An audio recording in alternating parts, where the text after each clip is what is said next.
a gente não tem que se apegar às iniciativas, a gente tem que se apegar ao resultado. E hoje é exatamente essa mentalidade que é difícil de mudar. Porque a pessoa ela se apega ao projeto, ela fala, não, esse projeto aqui é o meu projeto, eu tenho que fazer ele. Acho que no mundo que a gente vive hoje, em que cada dia tem uma coisa diferente, cada dia tem uma tecnologia diferente, a gente vive um mundo de constante mudança. Não dá pra você pensar o ano inteiro, né? E a iniciativa é exatamente pra ir balizando, pra ver se eles vão bater naquele resultado, porque senão eles vão fechar portas. Não tem como você sair do 0%, né? As pessoas querem, mas não dá.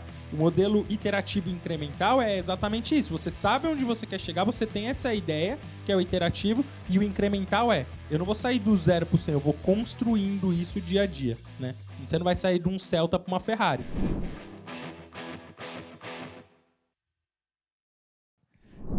Bem-vindos a mais um Storma Talks, diretamente da semana 9 Unimed de inovação. Do meu lado aqui, Gabi Douro, novamente. Oi, gente, prazer estar aqui mais uma vez e hoje com uma pessoa que eu curto muito. Do outro lado, Thiago Little Fontinhas. Cara, que prazer estar aqui com vocês, ainda mais com esse cara aqui, que, pô, é o maior parceiro meu aqui, pô, muito feliz, muito feliz. Os caras já começam rindo, cara, porque o cara que tá aqui com a gente é ex-parça de trampo. Ex-parça de trampo. Não, Wesley Teodoro, seja E aí, bem-vindo. galera, obrigado. Super prazer estar aqui com todos os meus grandes amigos da Seguros Unimed, né? E muito obrigado pelo convite. É ex-parça de trampo e parça da vida. Exatamente. Muito bem. Hoje, Wesley, você está como gerente de projetos na Allianz Partners, é isso? Exatamente. Estou trabalhando para o Global Office, né, da Allianz Partners, que fica sediado em Paris, na França, mas estou trabalhando aqui do Brasil ainda. Por enquanto. Você fala alemão? Não. Nada. Nada? E francês? Nem muito menos. Muito bem, cara. Eu fico feliz Vai ser uma que tu vê experiência isso. fantástica. Eu acho muito bom. Pelo menos o inglês tá... O inglês tá indo, Tá. O inglês dá para se virar no escritório, é com ele que eu vai me colocar salvo. no chat GPT para responder cara. as pessoas. O Muito tradutor bom. tá aí para ajudar, né? Às vezes pega um e-mailzinho em alemão, joga no tradutor e tá tudo certo. Nada como uma inteligência artificial, né? Exatamente, cara. Essa é a inclusão de línguas. Para a gente entrar no nosso tema aqui de inovação, a gente está falando de processos e projetos, né? Já que você está falando de cara que é gerente de projetos, me fala como que vocês inovam em processos e projetos. Porque creio que não é tão simples inovar numa coisa que está num processo já há alguns anos, as pessoas estão acostumadas, você tem uma cultura, você tem um processo que está acontecendo ali. Inovar qualquer coisa tem um atrito, né? Como você faz? É bem difícil. O ponto é que o mundo hoje está numa demanda muito alta de digitalização, né? Então, as empresas que estão se adaptando à digitalização, elas têm uma tendência de inovar e estar sempre à frente desse tipo de inovação. Então, a Allianz Partners ela vem investindo muito nesse tópico, né? Então, investe desde chatbot, machine learning, voice bot, inteligência artificial que realmente interage ali com o cliente nas pontas de atendimento.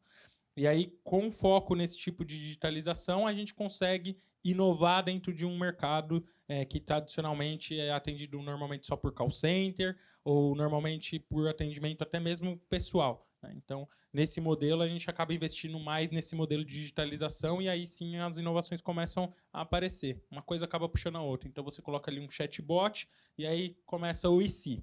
E se a gente colocasse um chatbot que aprende com que o cliente está respondendo? Então, amarra uma machine learning ali. E assim os ICs vão construindo a inovação como a gente entende ela hoje. Você falou de chatbot, só para entender, eu não sei a diferença da Allianz Seguradora e a Partners. Qual que é a diferença de uma para outra? Tá, a Allianz Seguros ela é de fato a seguradora, né? Então ela é o que a gente chama de nave-mãe da Allianz, ela é a matriz maior em termos de nome. E aí, abaixo da estrutura da Allianz Seguros, você tem várias empresas do grupo, desde tecnologia, assistência 24 horas, etc.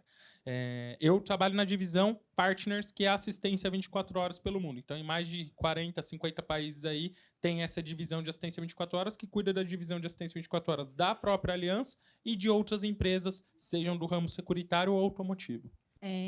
O Doug te perguntou essa questão de como inovar em projetos, e a gente até conversou um pouco disso, queria que você contasse um pouco dessa experiência porque você está no Brasil por um tempo, né? Porque sua filha acabou de nascer e você vai para a França, mas você já está tendo contato com o pessoal de lá. Então, dessa diferença que você sentiu quando a gente trabalha inovação aqui, né, numa empresa que fica focada no Brasil, como era a Seguros, e trabalhar inovação quando a gente fala de Europa, de outros países? O povo latino-americano, eles têm uma tendência maior de inovar a partir da cooperação, etc. Então, se vê muita cooperação entre os latino-americanos, né? Quando se fala na Europa, é uma cultura um pouco diferente. Então, eles são pessoas um pouco mais sérias, que têm essa questão de, sim, são cooperativos, porém, não existe um relacionamento tão pessoal, né? Quando a gente trabalha aqui no Brasil e países latino-americanos, existe essa coisa de temos amigos também na empresa, tem um âmbito pessoal que auxilia ou não no profissional, mas existe, né? Na parte com os europeus é um pouco diferente. Então, é aquilo. É trabalho, amizade separado, se é que existe. Então, algumas coisas que você pode notar de diferença cultural às vezes, um europeu trabalha há 5, 6 anos ao lado de outro europeu e assim, um não sabe nada da vida do outro, né? Então, o que aqui no Brasil é algo impensável, por assim dizer, né? Trabalho 5 anos aqui com Fontinhas e não sei nada. Não, eu sei que ele tem uma filha, que ele é casado, o mínimo se sabe. Que inclusive lá, chama Lara. Que inclusive chama Lara. Paz de Lara. Exato. Paz Inclusive, de Lara. não foram 5 anos, foram 5 meses e você já 5 sabe meses. tudo da vida dele. Mas Exato. aqui equivale a 5 anos, porque a gente trabalhou muito para rolar muita coisa aqui dentro. Eu queria até, puxando esse gancho, é muito comum que pessoas de tecnologia entrem no mundo da inovação, mas você é um cara de processos, assim, você nasceu dentro de processos. Eu lembro que a gente já trocou ideia de você ter começado já trabalhou na Allianz, voltou, veio para Seguros, depois voltou recentemente, e eu queria entender um pouquinho como é que foi esse pulo do gato, porque não é comum. Gente que trabalha com agilidade geralmente veio de projetos. Gente que vai para inovação geralmente veio de alguma tecnologia ou desenvolvia. Você fez um caminho totalmente diferente. Eu queria que você compartilhasse com a gente um pouquinho. Exatamente. Durante a minha carreira, acaba que até a característica do brasileiro é assim, você encara qualquer desafio, né? Go Horse. Então, exato. Então, por exemplo, eu construí a carreira na parte técnica como analista de processos, e aí, em um determinado momento da carreira, né, então, meu diretor, Adriano, chegou e falou, então, cara, o que você agir para operações? Então, eu saí da parte do back-office, por assim dizer, e fui para o front da operação. E aí, depois, saí de operações e fui para a parte de projetos, né, e processos. Então, até quando se fala em processos no âmbito mundial, é um pouco diferente do que a gente tem aqui. Aqui o cara que trabalha só com processo e o cara que trabalha com projetos. Lá fora é meio que o cara que trabalha com processos, ele automaticamente trabalha com projetos. E o cara que trabalha com projetos, se ele não trabalha com processo, em algum momento ele vai trabalhar, né? Então as funções meio que se confundem. Tanto que as áreas normalmente se chamam, por exemplo, áreas de melhorias de processo ou de melhorias de negócio. Ela abrange o cara que gerencia o projeto com bases e ferramentas de processos, por exemplo. E aí acho que é uma questão de se adaptar, né? Então, quando chega o desafio, a empresa precisa que você esteja engajado com algum projeto ou alguma coisa, acaba que esse caminho é um pouco natural. Você vai se adaptando, atendendo a necessidade do que a empresa precisa, obviamente desde que faça sentido para a sua carreira, e aí nessas você acaba mudando um pouquinho de foco. Então sai de processo, vai para projetos, sai de projetos, vai para operação e volta para processos e fica nesse triangular. Porque no final do dia, se você trabalha com projetos e processos dentro de um cenário operacional, por exemplo, em algum momento você pode ser convidado a ficar à frente de operações, porque você se aprofunda muito no tema. Então, por que não tentar? Às vezes dá certo, às vezes não dá, mas a maior parte das vezes dá certo, sim. As pessoas que trabalham no back-office conseguem trabalhar no front-office porque mapeia, participa, etc. e tal, e coopera entre uns com os outros aí. Cara, falar de metodologia, né? A gente falando de processo e tudo mais, a gente fala muito de metodologia ágil. Como você implementou, usa isso no seu dia a dia? O que é a metodologia ágil para você? Tá, para mim, a metodologia ágil é a questão de cooperar, né? Então, é entender como que a cooperação consegue construir um produto que vai estar em constante ajuste, em constante melhoria. Então, acho que a principal característica da agilidade é a questão da cooperação realmente, e entender que ao invés de fazer um grande projeto para entregar daqui a 1 ano, é melhor a gente indo fazer valor antecipado, entregar pequenas fases ou pequenos pedaços desse projeto para o cliente já ir solicitando e usando isso e sentindo e testando, né? Testando. Exato. Acho que essa que é a chave.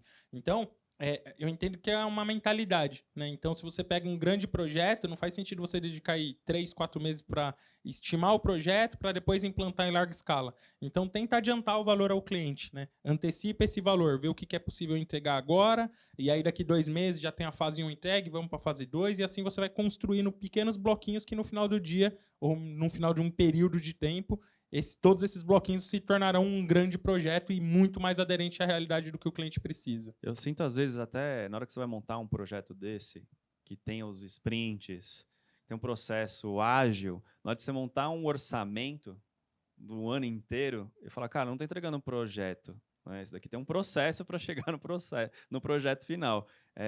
Para mensurar isso, tem gente que fica muito aflita. Não, mas qual que é o orçamento final disso? Quanto que vai me custar? Eu acho que isso é uma dificuldade de todo mundo que trabalha com metodologia ágil, né? Tipo, pô, não é assim, cara. Tem que doutrinar meu cliente. Você sente esse atrito também? Com certeza, porque quando a gente fala em métodos ágeis e principalmente entrega por sprint e valor agregado, você automaticamente puxa as pessoas participantes desse projeto para que elas consigam justificar, fazer um business case daquela fase que está sendo entregue. Então, eu chego para a empresa e falo, preciso de R$500 mil ou $100 mil para desenvolver essa fase aqui. Mas o que isso vai agregar de valor? Então, você precisa ter um business case que suporte essa entrega. Né? E aí é onde começa a ficar difícil esse jogo. Por quê?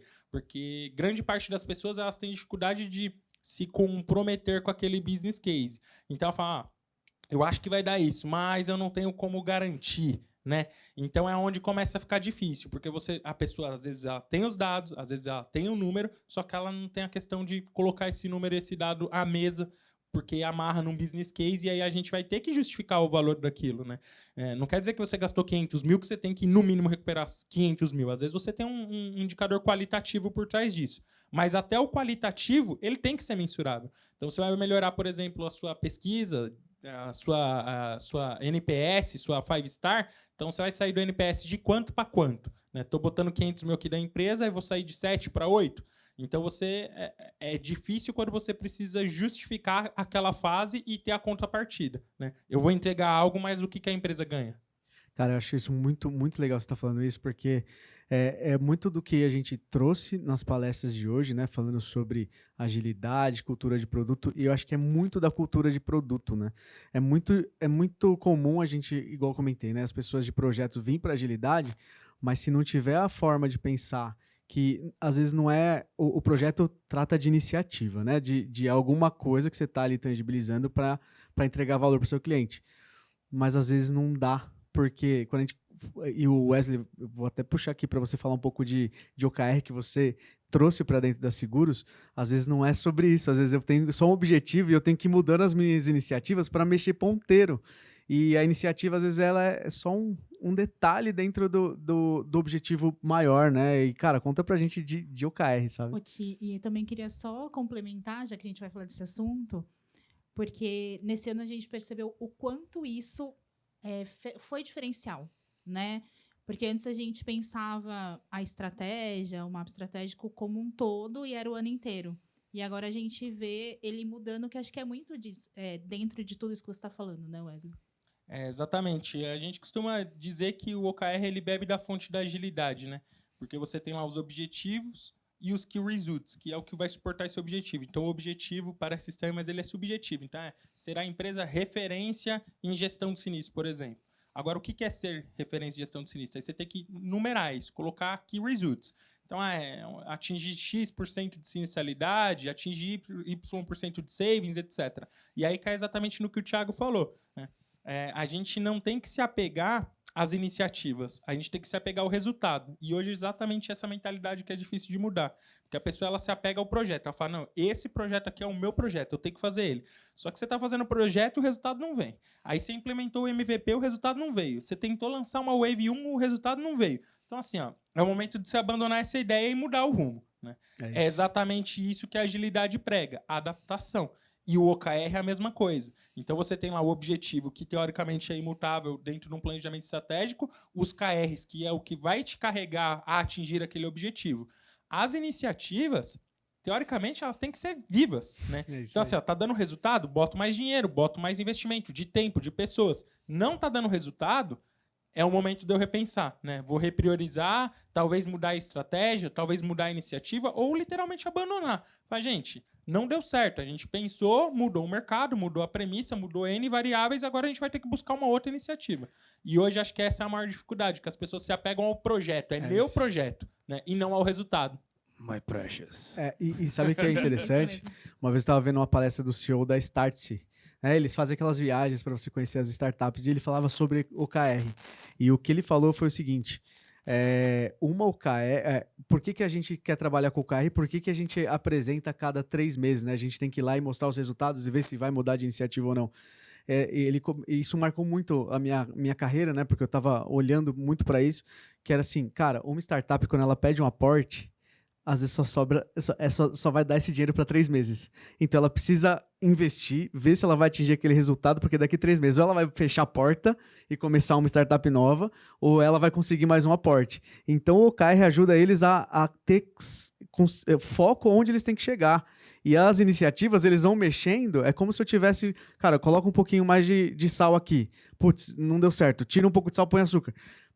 E a iniciativa é exatamente para ir balizando, para ver se eles vão bater naquele resultado, porque senão eles vão fechar a porta, sabe? É um negócio Tem muito mais, legal. né, Ti? Eu acho que no mundo que a gente vive hoje, em que cada dia tem uma coisa diferente, cada dia tem uma tecnologia diferente, a gente vive um mundo de constante mudança. Não dá para você pensar o ano inteiro, né? Assim, eu vou pensar num projeto, ele vai começar assim e terminar assim, porque muita coisa pode mudar nesse tempo, né? Exato. Às vezes a gente começa um projeto que no mês de janeiro ele faz total sentido porque a empresa está buscando, né?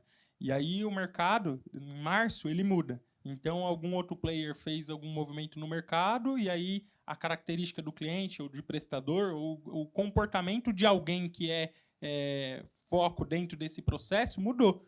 E aí, assim, você vai continuar perseguindo esse mesmo projeto até dezembro, sendo que chegar em dezembro, qual o resultado que ele vai agregar para a empresa? Então, a questão de repriorizar o seu caminho, ela é o que diferencia hoje as empresas que dão resultado das que não dão, né? Se você construir planejamento estratégico para 5 anos, no final do primeiro ano, ele com certeza, 90% de chance dele não ser mais válido. Entendeu? Porque as coisas mudam. Antigamente, há 20 anos atrás, uma empresa fazia um planejamento estratégico para 5 anos, talvez ela fosse mudar do 4º para o 5º ano. Hoje em dia já não dá mais, né? Porque o mercado hoje é um, daqui meses ele pode ser outro. Então você tem que estar em constante adaptação a esse mercado. Cara, e olha que interessante, né, que você falou. Vou voltar, 2020, janeiro. Eu lembro de eu estar discutindo na empresa e falar assim, pô, vamos falar de telemedicina. Não, pera, calma aí. Não, só o Einstein, só alguns hospitais, Sírio tá fazendo isso, tem muita legislação, a classe médica não vai se... Cara, veio pandemia, todo mundo subiu telemedicina e tem que ir, cara. Exato. O mundo Tem mudou em escolha, 3 né? meses, o que a gente Home office faz? é a mesma coisa. Home office, não, pera, vamos fazer um teste. Eu lembro que minha irmã trabalhava no grupo que você trabalha e estavam testando.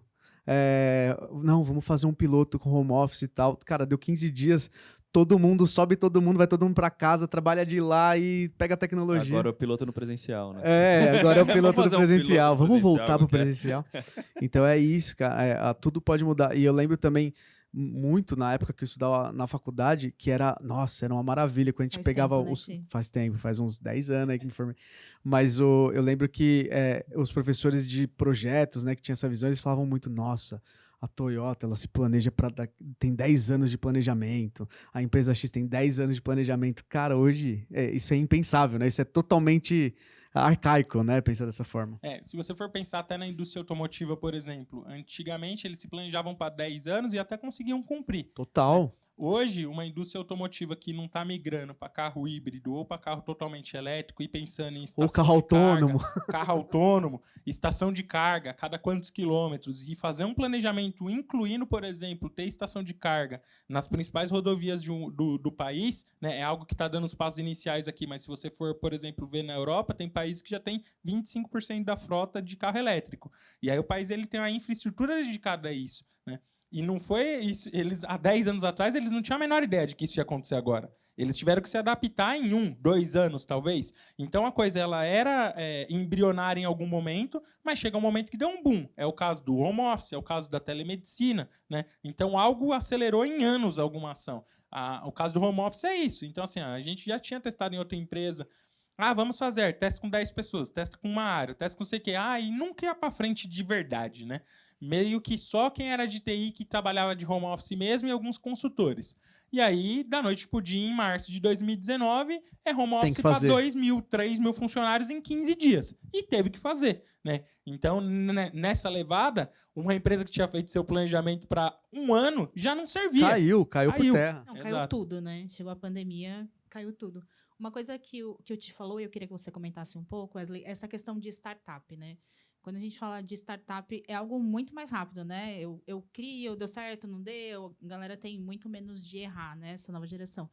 E eu queria que você falasse um pouco disso. O quanto as empresas maiores e mais tradicionais devem olhar para isso e trazer pontos que podem ser importantes para essa agilidade no dia a dia. As empresas mais antigas e maiores têm a questão até de volume de pessoas. Então, uma coisa é você aplicar o conceito ágil ou um framework como Scrum em uma startup que, porventura, inicia ali com 100, 10, 50, até são um volume relativamente baixo de pessoas.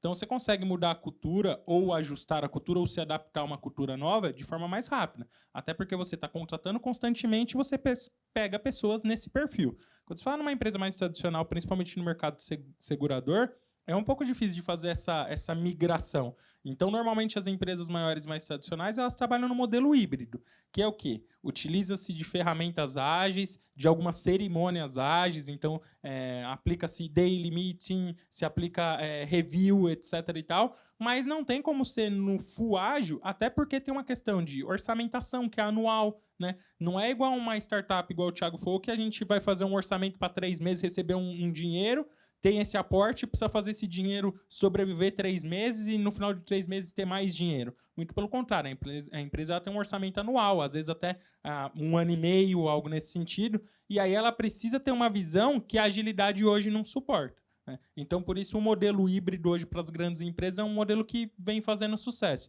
Você utiliza a ferramenta ágil, algumas cerimônias ágeis, em contrapartida você tem um modelo que também te dá questão de cronograma, orçamentação, etc., que é uma visão um pouco mais tradicionalista.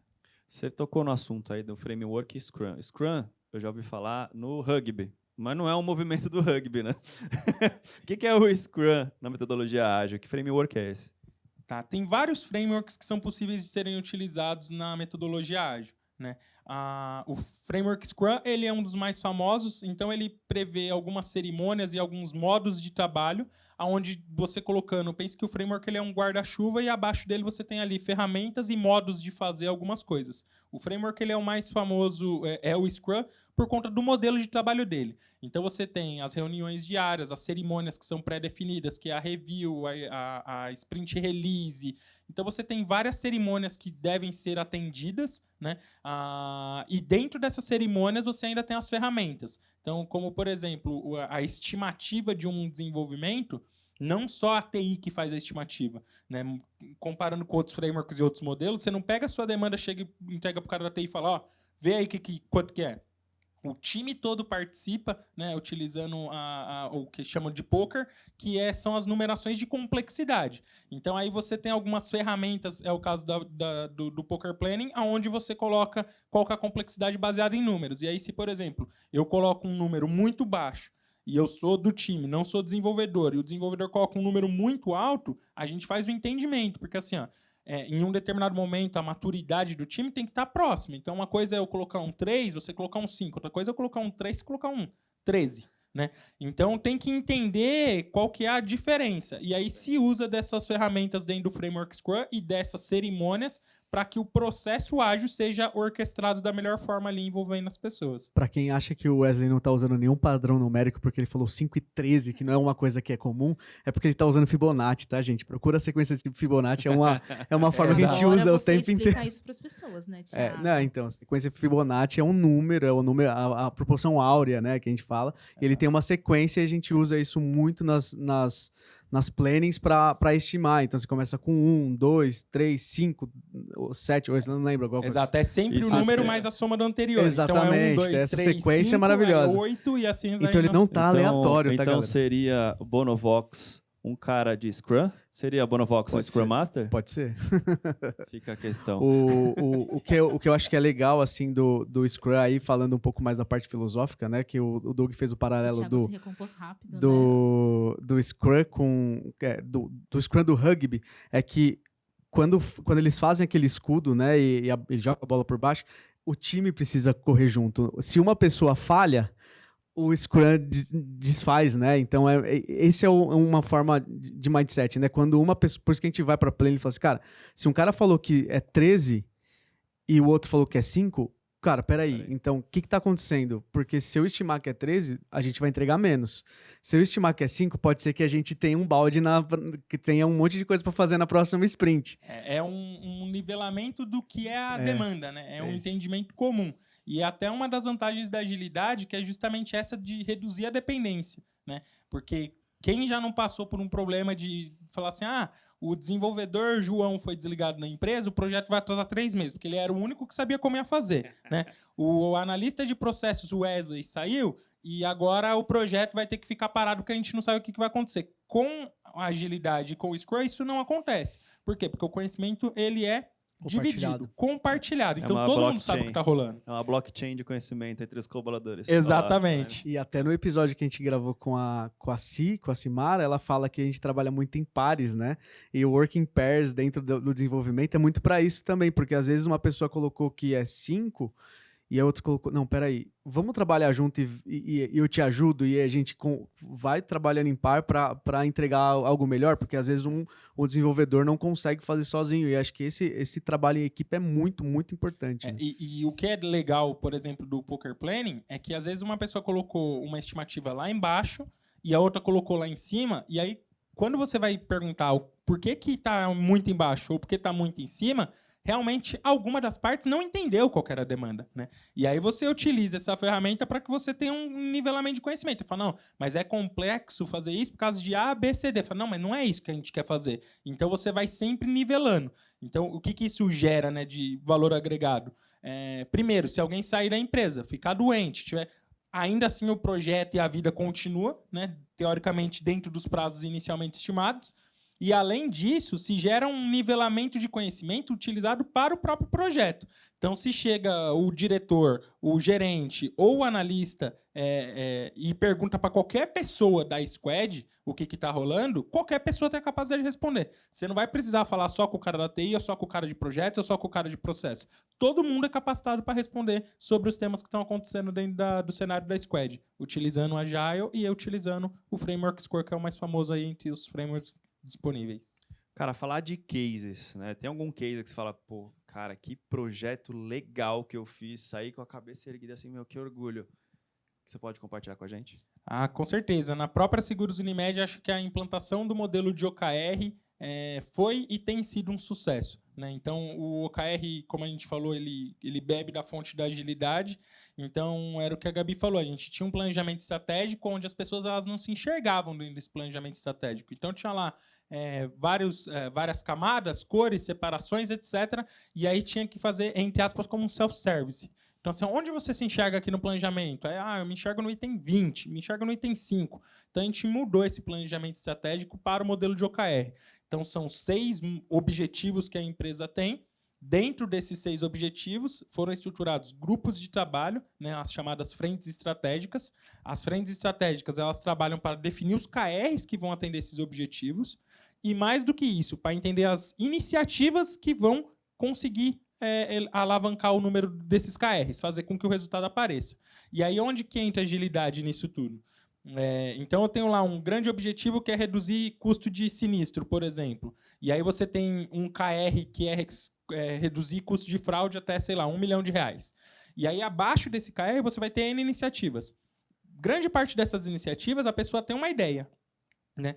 Se chama de iniciativa, mas nesse momento é uma ideia. E aí, onde que você coloca agilidade? Na squad que vai desenvolver esse produto. Então, assim, onde que a gente quer chegar? A gente quer controlar os casos X que tem potencial grande de fraude. Como? Não sabemos. Então, a gente coloca essa demanda para a squad que trabalha com a visão do produto. Então, a gente fala assim, o nosso produto aqui é controlar as fraudes de X situação. E aí a gente começa a entender qual o backlog dessa iniciativa, o que vai ser feito, o que é possível fazer com TI, sem TI, e o que é de TI, o que é prioridade ou não fazer. Então, veja que você começa com o KR, ele sai do objetivo, vai para o KR, vai para a iniciativa, e a iniciativa ela transborda para agilidade. Então, o que já é sabido fazer, então, a gente precisa fazer um alinhamento, um ajuste aqui, é feito. Agora, o que precisa de concepção, de entendimento, discovery, concept e tal, a gente joga para o modelo de gestão através da agilidade. E aí tem tido grandes resultados aí, principalmente culturais, né? Cooperação das pessoas construindo junto. Que uma coisa muito legal, assim, até a gente fez alguns vídeos para as pessoas contarem um pouco, foi isso, é que as squads, elas são multiáreas, né? Então, assim, eu falo de sinistro, mas eu tenho gente de comunicação na squad de sinistro. Então, a gente não está só com o olhar da área, a gente tem o olhar da empresa mesmo, de quem trabalha com o assunto. Acho que isso foi um ganho super relevante, né? Exatamente. E a questão é que a gente, no modelo sem agilidade, sem cooperação, a gente pressupõe uma verdade que às vezes ela não é uma verdade absoluta, né? Então, assim, eu sou do time, por exemplo, de sinistro. Não quer dizer que eu sou um grande especialista de sinistro, que eu vou ver tudo que é possível ser visto em sinistro, né? A visão de fora, ela agrega muito valor. Então, não é incomum que, por exemplo, o time de comunicação que participava de várias squads, ir lá e opinar e dar uma ideia, fala, gente, assim, eu não conheço tanto de sinistro, mas e se a gente fizesse tal coisa? E aí, assim, é uma ótima ação, dá para fazer, vai dar resultado, e ninguém de sinistro talvez tenha pensado nisso. Porque às vezes a pessoa ela tem a limitação, a crença limitante dela depois, daí não funciona. A gente já fez assim. E aí vem alguém com uma ideia totalmente diferente e planta uma semente, né? Aí que eu entendo que está o valor. A inovação parte daí, porque alguém planta uma semente aí começa todo mundo. E se a gente fizer isso, aquilo, e vai mudando. Você tem tanta startup hoje que é de gente que está completamente fora do mercado, nunca trabalhou no mercado e faz a disrupção toda no mercado. O pessoal do Uber, Airbnb não eram de hospedagem nem de transporte e romperam barreiras aí. Então, com o olhar de estrangeiro, né? Quem já falou isso em outro podcast, o olhar estrangeiro faz muita diferença. É o olhar além, né? A gente tem muito costume de olhar para aquilo que a gente tem no dia a dia, né? A gente tem um olhar enviesado. E às vezes a gente precisa ampliar, né? Conhecer coisas novas e além. Porque é isso que o Wesley falou, às vezes alguém de fora vai ter uma visão que eu não tenho ali no dia a dia. Ou desconhecer, né? O famoso desconstruir para construir. Às vezes você pega uma pessoa de, por exemplo, de comunicação, que é mais para a parte de humanas, e coloca numa reunião técnica de sinistro, por exemplo, a pessoa que não tem o conhecimento, ela vai talvez falar o óbvio, que para quem está dentro daquele mercado de sinistro, não é o óbvio. Ela fala, mas se a gente fizer tal coisa, aí todo mundo fica se olhando com aquela cara de, ué, ninguém pensou nisso, pessoal. Né? Então, legal, é isso. Então, às vezes, você tem que desconstruir para construir. Né? Desconstruir essa mentalidade de que eu sou o cara que manja de sinistro, eu sei o que dá certo e o que não dá. Né? Mas a Gabi pode vir com uma visão de comunicação e de uma pessoa de qualquer outra área que ela dá uma dica ou planta uma ideia que pode não vir finalizada, mas é uma ideia que vai dar resultado no futuro. Fez a galera pensar, né? E eu acho que isso é o que você traz, é muito, muito legal, porque a gente tá falando de times multidisciplinares, né? Por que a Gabi é uma das pessoas que está organizando o Inove aqui com a gente? Exatamente porque ela tem uma visão de comunicação, mas tem um Carlos, por exemplo, que trabalha com a gente, que é dentista, mas que já passou já trabalhou na Tokstok, por exemplo, sabe? Então, são pessoas que têm visões muito diferentes que conseguem agregar. E um negócio que é interessante também, aí eu vou fazer uma provocação, a gente fala muito de startup, que a startup ela tem uma celeridade muito grande nas entregas e nas coisas. Mas dependendo do tanto que ela escala, ela precisa de métodos tradicionais para sobreviver. E aí que tem a troca, né? Ontem eu estava conversando com o Passi, e o Passi tava falando assim, cara, a gente começou a Voz, né? E começou a Voz, a empresa dele, né? Começou a crescer. O cara que é CEO da empresa dele, ele foi meu superintendente de operações e é um cara que é método o tempo inteiro, é processo. Ele é super... Cara, ele tem várias metodologias, mais quadrado, um cara que sabe falar não, é do dinheiro, do financeiro, mas ele assumiu porque ele falou assim, cara... Eu cheguei, eu escalei, eu sei onde eu quero chegar, eu tive a criatividade, mas agora eu preciso de um cara mais executivão para manter o meu negócio sustentável, sabe? É porque, querendo ou não, um acaba complementando o outro, né? Complementa, exato. Eu acho que quando a gente fala em método, não tem um método infalível, né? Se você pegar uma empresa que faz agilidade full, pode ser que ela não sobreviva um ano. Exato. Assim como uma empresa que faz métodos tradicionais inteiros, pode ser que ela sobreviva 10. Muitas sobreviveram mais de 50, né? Então, acho que as coisas se complementam. Então, às vezes, começar no tradicional, migrar para o ágil, começar no ágil, migrar para o tradicional. Deixar áreas específicas fazendo uma parte, igual a Exato. gente faz, né? Pô, tem uma área de projetos que a gente fala, cara, isso aqui, infra, não dá para fazer em ágil, eu preciso fazer um Big Bang. Segurança da informação, compliance. É, Pô, você pode até aplicar uma ferramenta de discovery e tal, mas os caras, eles são by the book. Não tem muito para onde você fugir, entendeu? exatamente. Cara, agora eu vou falar de modelo iterativo e incremental e qual que é a diferença de um para o outro. Tá, o iterativo, ele é aquele que só tem o objetivo final, né? Então, eu quero um transporte, por exemplo. Então, você trabalha com um escopo fechado. Modelo iterativo e incremental, que é o modelo de ágil, você tem essa visão de onde você quer chegar. Então, você sabe qual que é o seu objetivo, qual que é o seu target. Eu quero ser a empresa referência em gestão de sinistro, ou eu quero ter um carro pronto para eu me locomover. E esse carro precisa ter tais especificações. O incremental, ele vem justamente na diferença de como você vai construir onde você está para onde você vai, né? Então, a agilidade já fala, ó, você quer chegar lá num carro super voador, por exemplo? Então, vamos começar com um carro, depois a gente vai pensar num carro que não use combustão, e depois a gente vai pensar num carro que saia um pouco do chão, e aí Depois você sim vai um carro Você vai voador. colocar Red Bull no carro e ele vai voar. Exato. Não tem como você sair do 0 para o 100, né? As pessoas querem, mas não dá. O modelo iterativo e incremental é exatamente isso. Você sabe onde você quer chegar, você tem essa ideia, que é o iterativo, e o incremental eu não vou sair do 0 para o 100, eu vou construindo isso dia a dia, né? Você não vai sair de um Celta para uma Ferrari. Você vai vender o Celta, vai pegar um carro melhor, aí depois você vai vender esse outro carro até você chegar nessa Ferrari. É aí que entra o incremental da agilidade. Wesley, no seu dia a dia, você é ágil também? Você utiliza na sua casa um Kanban para ver como vai fazer as compras e tudo mais? Como que é, Wesley, fora Allianz? Não tem como ser o tempo todo, né? Para algumas coisas vai, né? Então faz um business case com a minha esposa que fala assim, eu quero comprar tal coisa. A gente fala, mas vamos entender o que isso vai agregar de valor aqui Qual em que é o casa. objetivo? Vamos fazer uma KR aqui. Qual que é o Exato, resultado-chave? Pega os Exato. post-its, abre lá. Minha esposa falou esses tempos atrás, a gente precisa comprar aquele aspirador robô. Fui ver 3 pau aspirador robô. 3 mil reais. Falei, meu Deus, ele aspira, passa pano e tal. Aí eu falei, mas onde que o que vai melhorar com isso? Né? Então, assim, a gente vai reduzir o tempo que eu tenho que varrer um Qual que dia. é a entrega de valor? Qual que é a entrega de valor? Então, algumas coisas você consegue trazer essas reflexões ágeis, né? Aí, até no dia a dia, você automaticamente aplicar ágil no seu dia a dia, e a gente nem sabia que é o ágil. Porque quando você quer fazer, por exemplo, um grande plano, quero comprar uma casa. A casa custa, sei lá, 500 mil. Não vai cair 500 mil na sua conta porque você quer, né? Então, você tem que construir um plano. Então, você vai construir esse plano como? Cara, eu preciso reduzir os meus custos fixos. Então, a primeira fase, você vai fazer isso. Aí, a segunda sprint, preciso parar de comer iFood, né? Gasto 2 mil reais por mês, R$1.000, tem que fazer comida em casa. Terceira fase, agora eu tenho que começar a aplicar esse dinheiro. Então, você já pensa no modelo incremental. Você tem lá o iterativo, que é onde você quer chegar, que é a casa, né? E o incremental é o como você vai chegar lá. E aí, então, acho que no dia a dia dá para aplicar. A gente já faz isso meio que naturalmente. A gente só não sabe que é ágil, né? Mas a gente está agregando valor aos poucos ali.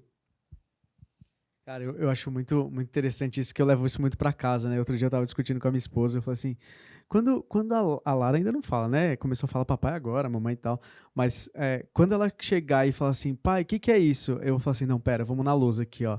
Qual que é a sua hipótese? Vamos começar... Coitada da Lara. Cara, já vamos começar a treinar a criança a criar hipótese. Não, agora vamos pesquisar. Faz todas as suas perguntas. Mas eu acho que é muito isso, né? Eu acho que a gente faz isso naturalmente, mas poucas vezes a gente coloca isso no papel e todo mundo tem um método pra fazer coisas, né? E eu acho que isso é muito bacana. Uma coisa que eu venho falando pra minha esposa, minha filha tá com 3 meses agora, né? Mas o que eu falei pra ela é assim, a gente tem que criar um adulto funcional que saiba tomar decisões, que hoje é uma das piores características das pessoas que têm medo ou não sabem tomar decisão, né? Então, um método que eu pretendo aplicar com ela é exatamente esse. Então, assim, tem um limite, 10 brinquedos. Eu quero um brinquedo novo. Legal.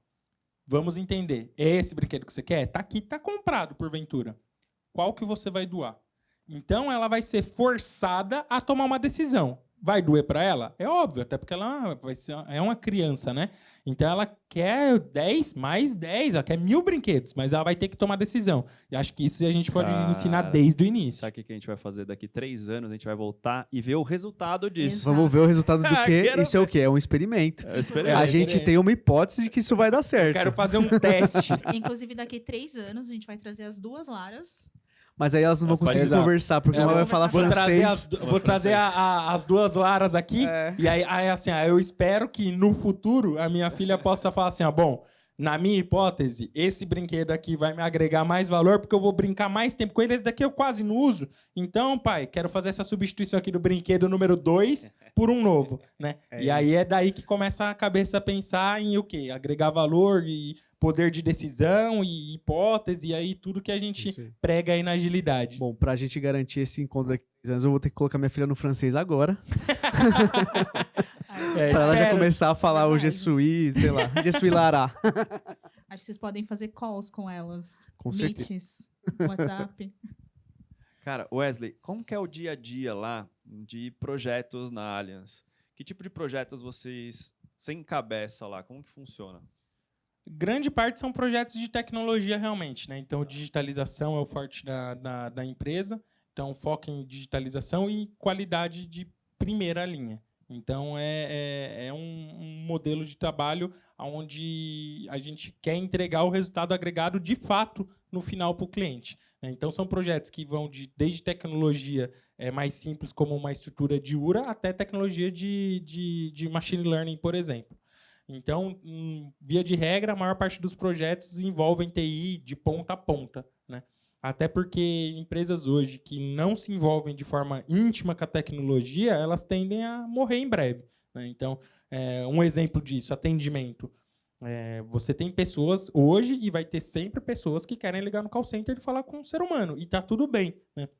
Em contrapartida, as pessoas que hoje têm 15, 16 anos, elas não têm nem paciência para atender uma ligação. Nem sabe o que é atender uma ligação. Nem sabe, porque conversa Nem pelo precisa WhatsApp. ser de 5, 6 anos. As pessoas de 20, 30 anos não querem mais atender ligação. Eu tenho amigo que eu ligo, ele não atende, eu olho no WhatsApp, ele tá online. Na hora que desliga, ele fala, oi, quer falar alguma coisa? Os caras não querem te As atender. pessoas da minha área reclamam que eu ligo. Porque É ela fala que isso. ninguém mais liga pra ninguém.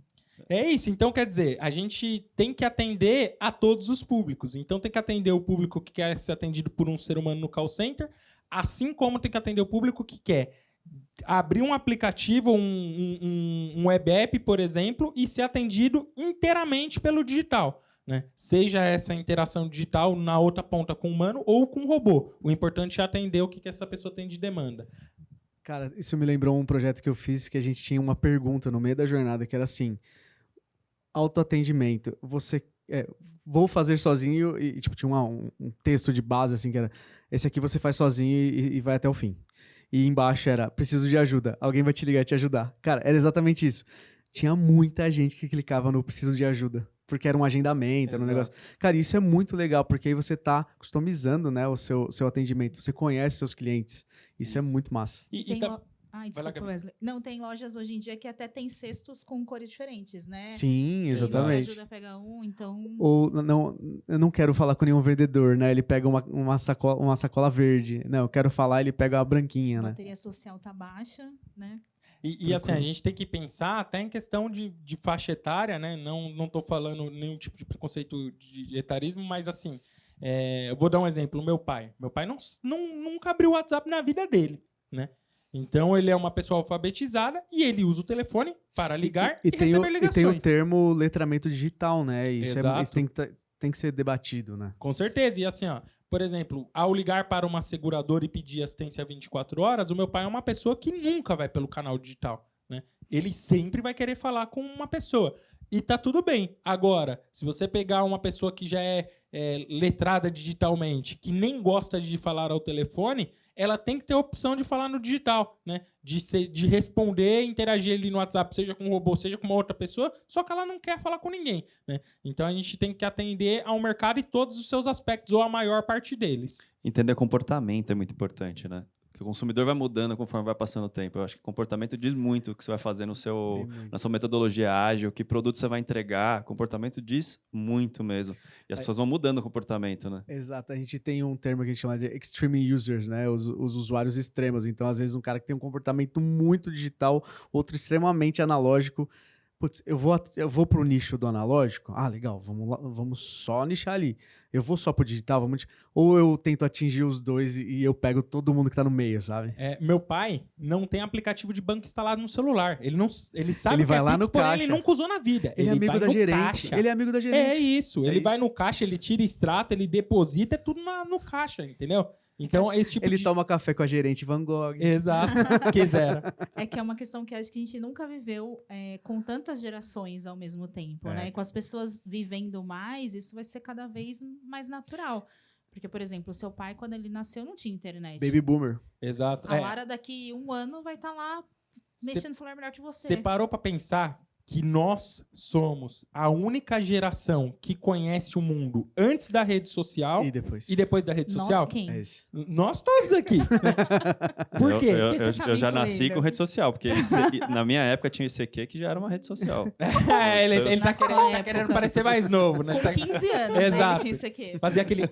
né? O chat do UOL. Agora, por exemplo, a minha filha não sabe, não vai saber o que é uma vida offline. Ela não vai saber, por exemplo, Não existe. o que é uma biblioteca para ir fazer um trabalho. Né? Ela vai usar só o Barça. quê? O que O que Google. Barça? É isso. É isso. Gente, esse foi mais o Storm Talks. Wesley, brigadíssimo pelo bate-papo aqui. Foi muito legal, cara. Foi hoje de manhã seu meetup, né? Foi hoje de manhã. Foi bem bacana. Agradeço o convite, tanto do Meetup quanto do Storm Talks. É sempre um prazer poder falar um pouco sobre projeto, processo, agilidade. Agradeço aos meus colegas de inovação, comunicação, a Seguros Unimed que me fez esse convite. E estou sempre à disposição para a gente tocar melhores práticas aí e falar sobre o mercado. Show de bola. Fontinhas, considerações? Cara, só agradecer mesmo, é sempre uma aula, é um prazer. Você vê que é um cara que tem uma energia incrível, assim, de lidar. E, cara, daria pra gente ficar aqui horas conversando e com certeza a gente vai estender essas conversas aí. Cara, só agradecer mesmo a generosidade de você voltar a uma casa que você já trabalhou, falar sobre a sua para todo mundo a simplicidade. Enfim, cara, muito obrigado mesmo. Eu agradeço de coração. E lembrando, né, se hoje tem uma semana da inovação foi porque algum dia a gente sentou e falou, vamos fazer o Agile Day? E se a gente fizer uma semana E da se inovação, a gente fizer uma né? semana onde a gente coloca vários temas, um deles é ágil, e aconteceu, cara. Obrigado de coração, velho. Gabi? Eu também só tenho a agradecer. Bom, nem precisa falar que eu e o Ti somos super fãs, né, do Wesley. Agradecer o bate-papo, agradecer o meetup de manhã que foi incrível. E é isso. Obrigado, galera. Tamo junto e é isso. Obrigado por todo o bate-papo. Acho que sempre quando a gente compartilha, a gente cresce, né? Então, ouve, fala, aprende. Ninguém tem tanto conhecimento que não possa aprender mais. Acho que essa é a mensagem que fica. Exatamente. Wesley, brigadíssimo. Gente, se você gostou desse episódio do Storm Talks, deixa seu like, comenta, compartilhe a Vera. Compartilhe muito esse podcast. A gente quer o maior número de pessoas aprendendo junto com a gente aqui. Fica aí com a gente e até a próxima.